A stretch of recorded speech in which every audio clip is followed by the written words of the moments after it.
Hi guys and welcome back to another video. Today we've got some exciting news because another update dropped for Dynamic Ship Simulator 3. Now as you can see here, we're gonna read the changelog. We've got the Iver Huitveldt class frigate, we've got a workboat 45 research ship and the TID class tugboat. And some couple other stuff which I'm going to show you guys in a bit. For example, the Ferry 45 roadbacks can now transport cars between the two ferries in Wallen. They also made the doors animated and a couple of other stuff. But first of all, I'm gonna go over the ships. Starting off with the Iver Huitveldt class frigate, we've got it built by Aerozine50, which is a good friend of mine. I've already upgraded mine and it goes 30.4 knots. This ship will cost you 8 million, so it comes with a hefty price tag, but this is also the best new PvP ship in the game. We've got two skins for the ship, right here, the Arrowhead 140 and the Absalon Standard. This one is the one I'm going to cover in this video. Now let's move on to some other ships that they added in this update. And that brings us to the Workboat 25 research ship. Now this little ship is made by EE Captain. It looks very nice and very promising. It doesn't carry any cargo though, but it's a research ship that he added into the game. So very cool on his part. And moving on to the third ship that they added, which is the TID class tugboat. This tugboat is a World War II era tugboat, good for role-playing and a very nice build by my good friend the Drawing Dog. So yeah, overall not too much ships that got added, but again, like I said, there's a couple of new features that I would want to show you guys. First of all, let's go over the Iver Huitveldt class frigate really quick. And this is the ship in question. Now let's start off by turning on some lights, and as you can see that the bridge lights up very cool. Now this is a rather big ship. It's also got a very large armament that we'll be checking out in a minute. So overall the ship can go 30.3 knots, and this is now the best PvP ship in the game, and here is why.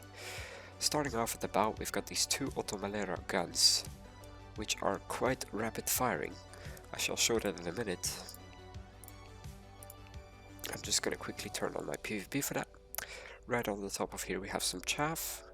We've got a lot of missiles right here and here. We've got 16 harpoons and more in the VLS.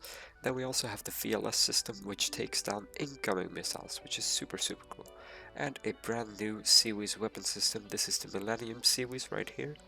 And then we also have some more chaff on the back right here. So starting off, this ship does have sonar, so you can enable that. It has 400 rounds on the guns, 48 missiles, 30 torpedoes, 15 noisemakers, and 48 chaff. Then we've got the 24 vertical launch system. This is the missiles that will intercept incoming missiles. So to see the quick fire rate on this gun, I'm going to show that right here.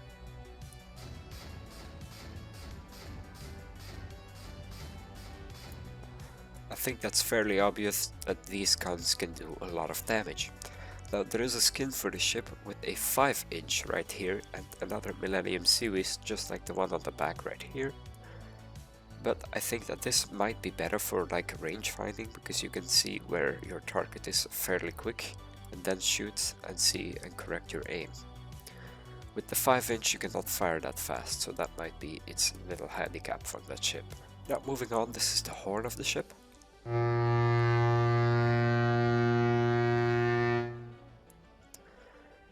But yes, overall this is a very nice made ship. It's got nice radar tower. I really like the radar tower. It's super cool. It's very nice looking as well. And this is just a very nice frigate overall. But now we're gonna move on to the next ship that they added into the game. And this is the Workboat 25 research ship built by EE Captain. So again, let's turn on some lights. Very cool.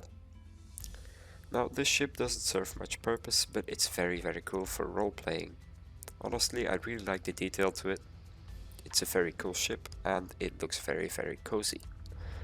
Moving on to some interior, you can see out of this some screens, some controls over here, keyboards.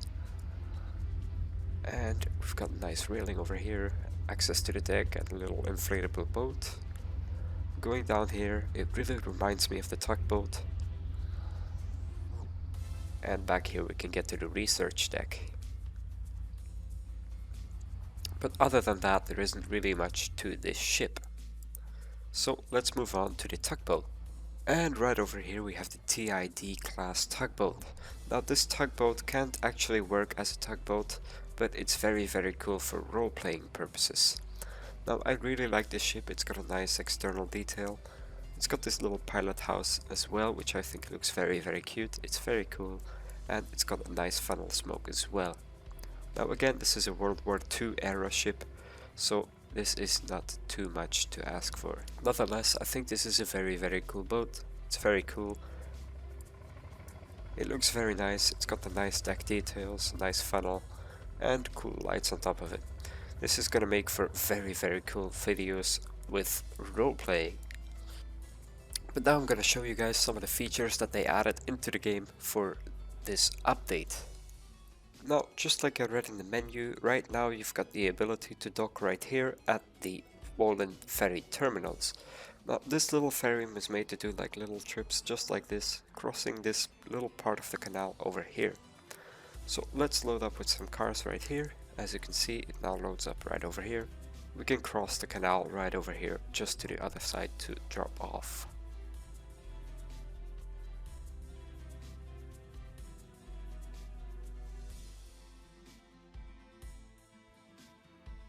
And as you can see right there, you can just sell your income right there.